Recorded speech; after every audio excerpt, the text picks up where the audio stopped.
अस्मद्गुरुसमारम्भां यतिशेखरमध्यमां लक्ष्मीवल्लभपर्यन्तां वन्दे गुरुपरम्पराम् ஆழ்வார்கள் வாழி அருளிச் செயல் வாழி தாழ்வாதுமில் குறவர்தாம் வாழி ஏகழ்வாறுமொய்ய அவர்களுரைத்தவைகள்தாம் வாழி செய்யமறை தன்னுடனே சேர்ந்து.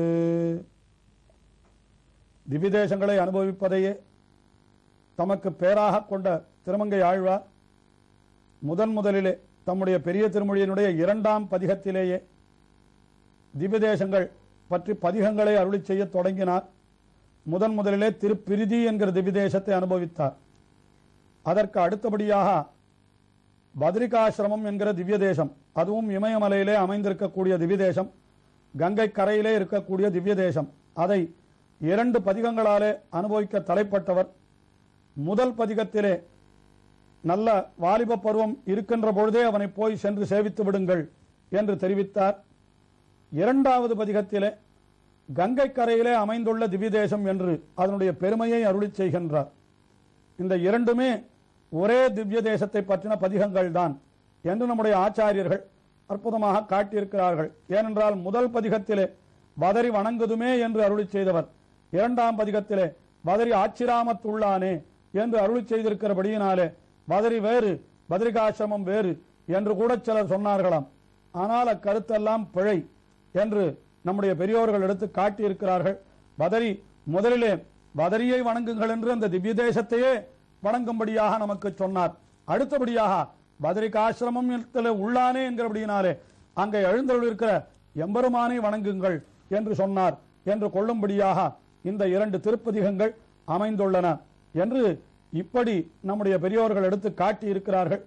அதிலே ராமனாய் அவதரித்தவன், கண்ணனாய் அவதரித்தவன், வராகனாய் அவதரித்தவன், இந்த இப்படியெல்லாம் அவதரித்த எம்பெருமான் தான் பத்ரிகாசிரமத்திலேயும் எழுந்தருளியுள்ளான் என்று நமக்கு காட்டிக்கொண்டு வந்த அந்த திருமங்கையாழ்வார் அடுத்தபடியாக 7வது பாசுரத்திலே என்ன தெரிவிக்கிறார் என்றால், தேவர்களுக்கெல்லாம் கடல் கடைந்து அமுதம் எடுத்து கொடுத்தானே, அவர்கள் இழந்த செல்வங்கள் அத்தனையும் மீட்டு கொடுத்தானே, அந்த எம்பெருமான் தான் இங்கே பத்ரிகாசிரமத்திலே எழுந்தருளியிருக்கிறான் என்று அருளி செய்கிறார். ஆகா, நாமும் போய் அவனை வணங்கினோமானால் நமக்கும் கூட இப்படிப்பட்ட அரிய செல்வங்களை அவன் கொடுத்தருளுவான் என்பதிலே ஐயமில்லை என்பது போல இப்படி அருளி செய்கின்றார்.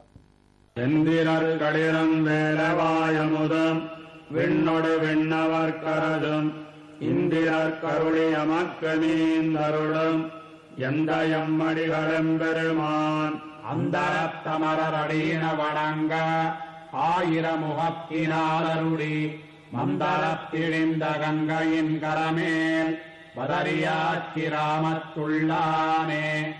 எம்பெருமான் கடலை கடைந்து தேவர்கள் இழந்த ஐஸ்வர்யம் அத்தனையும் மீட்டுக் கொடுத்தான். அதாவது துர்வாசருடைய சாபத்தாலே தேவர்கள் அத்தனை செல்வத்தையும் இழந்து விட்டிருந்தார்கள். எல்லாம் கடலிலே போய் ஒளிந்து கொண்டு விட்டனவாம். உடனே எம்பெருமான் என்ன செய்தான்? மந்தரமலையை மத்தாக நாட்டி அந்த வாசுகியை என்கிற பாம்பை கயிறாக வைத்து அப்படி கடைந்தான். 1000 தோளால் அலைகடல் கடைந்தான், அமுதம் எடுத்து கொடுத்தான் என்கிற சரித்திரம் புராணங்களிலே சொல்லப்பட்டிருக்கிறது.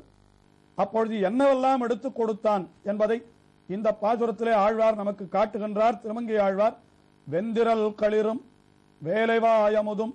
வெந்திரல் களிறு என்னால் அந்த யானை, இந்திரனுடைய ஐராவதம் என்கிற யானை, அது வெந்திரல் களிறு, நல்ல பராக்கிரமத்தை உடைய யானையாம். அது அந்த பார்க்கடலிலிருந்து தான் பெறப்பட்டது. அதற்கு மேலே வேலைவாய் என்னால் அந்த கடலின் நடுவிலே இருந்து வெந்திரல் களிறு வந்தது. அதற்கு மேலே அமுது, ஷாவா மருந்தாகிய அமுது வந்தது. விண்ணொடு விண்ணவர் கரசும் என்று சொர்க்கலோகமும் கூட அந்த பார்க்கடலிலிருந்து கடைந்து எடுத்துத்தான் அவர்களுக்கு கொடுத்தான். ஆஹா, விண்ணொடு விண்ணவர் கரசும், இவற்றையெல்லாம் இந்திரருக்கு அருளி என்னார். இந்திரனுக்கு இவற்றையெல்லாம் கொடுத்தான். அதற்கு மேலே எமக்கும் அருளும் என்றால் எமக்கு மீந்தருளி என்றால் எமக்கும் கூட இவற்றை கொடுக்கிறான் என்றால் யார் யார் என்னென்ன செல்வத்தை வேண்டுகிறார்களோ அவர்களுக்கு வேண்டுகின்ற செல்வத்தை எல்லாம் அவன் எடுத்து கொடுக்கிறான் என்று அப்படியும் பொருள் கொள்ளலாம். அல்லது எம்பெருமான் 1000 தோளால் அலைகடல் கடைந்த பொழுது அவனை அனுபவிக்கின்ற ஆழ்வார் அவனை 4 தோள் அமுது என்கிறார்.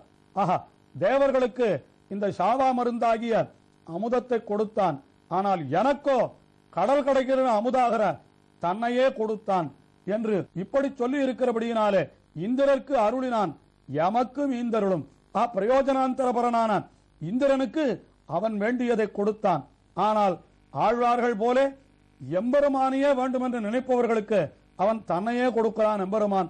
அதைத்தான் எமக்கும் ஈந்தருளும் எந்தை எம்மடிகள் எம்பெருமான் என்று, எந்தை என்னுடைய தகப்பனார், எம் அடிகள் எனக்கு சுவாமி, எம் பெருமான் எனக்கு எஜமானன் என்று இத்தனை சொற்களாலே சொல்லுகிறார். அப்படிப்பட்ட எம்பெருமான் எழுந்தருள் இருக்கிற இடம் பத்ரிகாசிரமம். அந்த பத்ரிகாசிரமத்திலே பெருகுகின்ற கங்கை அது எப்படிப்பட்டது என்னால், அந்தரத்தமரர் அடியினை வணங்கா என்று அந்தரத்திலே, அதாவது ஆகாச லோகத்திலே இருக்கக்கூடிய தேவர்கள் எல்லாம் அடியினை வணங்க என்னால், அடியினை வணங்க அமுதமளித்தான் என்னும் கொள்ளலாம். அல்லது தேவர்கள் எல்லாம் பிரார்த்தித்துக் கொண்டபடியினாலே பெரிய வேகத்தோடு வருகின்ற கங்கை அப்படியே பூமியிலே இறங்கினால் பூமியே சுக்கு நூறாக போய்விடுமே. ஆகினாலே அந்தரத்தமரர் அடியினை வணங்க உடனே 1000 முகத்தினால் அருளி என்று பெரிய வேகத்தோடு ஒற்றை ஆறாய் பிரவகித்த அந்த கங்கை அப்படி பல பல கூறுகளாய் பிரிந்து 1000 முகத்தினால் என்று 1000 கிளைகளாக பிரிந்து அந்த கங்கை தன்னுடைய வேகத்தை குறைத்துக் கொண்டதாம். அப்படி 1000 முகத்தினால் அருளி அதிலே ஒரு பிரிவுதான் என்ன ஆயிற்று என்றால் மந்தரத்து இழிந்த கங்கை என்று, மந்தரமலை வழியாக அந்த கங்கை அப்படி பெருகித்தான். அப்படிப்பட்ட கங்கையின் கரைமேல் பதரியாச்சிராமம், பதரியாச்சிராமத்து உள்ளான் எம்பெருமான் என்று இந்த 7வது பாசுரத்திலே தெரிவித்தார். அடுத்தபடியாக 8வது பாசுரத்திலே ராமபிரானாய் அவதரித்து அவன் செய்த செயல்கள், அதற்கு மேலே அவனே நரசிங்கனாகவும் அவதரித்து இரணியனையும் உடல் பழந்தான். இப்படி அடியவர்களுடைய விரோதியை தொலைப்பவன் பத்ரிகாசிரமத்திலே எழுந்தருளிருக்கிறான் என்று தெரிவிக்கின்றார். மான்முனிந்தொருகால் வரிசில வளைத்த மன்னவன் பொன்னிறத்துறவோன் ஊன் முனிந்தவனதுடலிருகுழவா உகிர்முதி மடுத்து அயனரைத்தான் முனிந்திட்ட வெந்திரல் சாபம் தவித்தவன் தவம் புரிந்துயர்ந்த மாமுனி கொணர்ந்த கங்கையின் கரமேல் வதரியாச்சிராமத்துள்ளானே. அந்த எம்பெருமான் எப்படிப்பட்டவன்? மான்முனிந்து ஒரு கால் வரிசிலை வளைத்த மன்னவன். மான் என்னால் மாயமானாக வந்தான். கானிடை உருவை சுடுதரன் துறந்து என்று 2ஆம் பாசுரத்திலேயே தெரிவித்தார். அது மறுபடியும் இங்கே தெரிவிக்கிறார். அந்த மாரிச்சனாக வந்த மான் மீது கோபம் கொண்டு எம்பெருமான் ஒரு கால் வரிசிலை வளைத்த மன்னவன் என்று தன்னுடைய வில்லை வளைத்தான். அப்படிப்பட்ட மன்னவன் சத்திரிய குலத்திலே பிறந்தவனான ராமபிரான். அவன் என்ன செய்தான் என்னால், அதற்கு முன் அவதாரத்திலே அவன் என்ன செய்தான் என்றால், இந்த அவதாரத்திலே ஒரு மிருகத்தை கொன்றான். ஆனால் இதற்கு முன் அவதாரத்திலே தான் ஒரு மிருகத்தினுடைய வடிவையே கொண்டான். என்னால் ஊன் முனிந்து அவனதுடல் இருபுளவா என்று பொன்னிறத்து உறவோன். என்னால் பொன்னிறத்தை ஹிரண்யன் என்று பெயருடையவன். ஆயினாலே இரண்யம் என்றாலே தங்கம். ஆயினாலே அவனை பொன்னிறத்து உறவோன் என்று, தங்கம் போன்ற நிறத்தை உடையவனான அவன் அகன்ற மார்பை உடையவனாய் இருக்கிறான். அந்த ஊன் முனிந்து அவனது உடல் இருபளவா உகிர் நுதி மடுத்து தன்னுடைய விரலினுடைய நுனியை அவனுடைய மார்பிலே வைத்து அவனுடைய இரணியனுடைய மார்பை பிளந்தான் என்று அந்த நரசிங்க பெருமானை தெரிவிக்கிறார். உடலிருபளவா உகிர் நுதி மடுத்து. அதற்கு மேலே இன்னொரு விசேஷமான சரித்திரத்தையும் தெரிவிக்கிறார். அயன் அரணைத்தான் முனிந்திட்ட வெந்திரல் சாபம் தவிர்த்தவன். அயன் என்னால் பிரம்மா. அவனுடைய தலையை ருத்ரன் சிவன் ஒரு முறை கிள்ளிவிட்டான். அந்த கபாலம் கையிலே ஒட்டி கொண்டு விட்டது. அவனுக்கு, யாருக்கு? அந்த சிவனுக்கு. இந்த கபாலம் என்றைக்கு நிறைகிறதோ அதுவரை பிச்சை எடுக்க வேண்டும், அப்பொழுதுதான் இந்த கபாலம் அகலும் என்று சொல்லி இருந்ததாம்.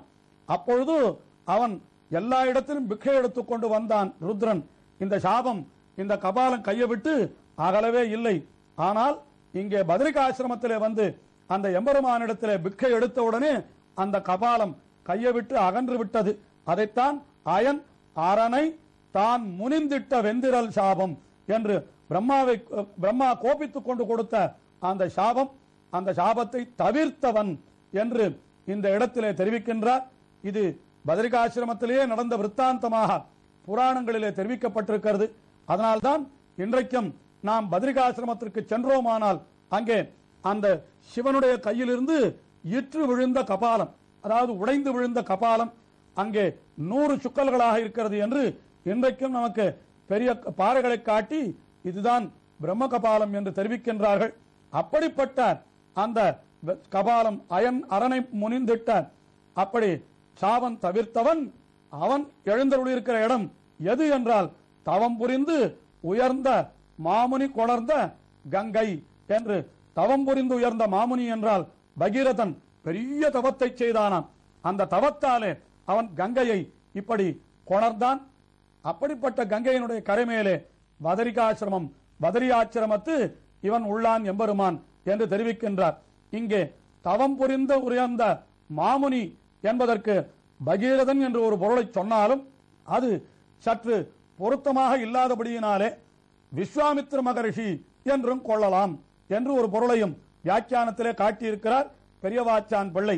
அவர் எப்படி அந்த கங்கையை கொண்டு வந்தார் என்று, கங்கையை அவர் கொண்டு வரவில்லை, கங்கையின் அருகிலே ராம லட்சுமணர்களை கொண்டு வந்தார் என்று வைத்து ஒரு பொருளையும் காட்டியிருக்கிறார். அதையும் விளக்கி இன்னும் உள்ள பாசுரங்களையும் நாம் தொடர்ந்து அடுத்த நிகழ்ச்சியிலே அனுபவிப்போம். திருமங்கை ஆழ்வார் திருவடிகளே சரணம்.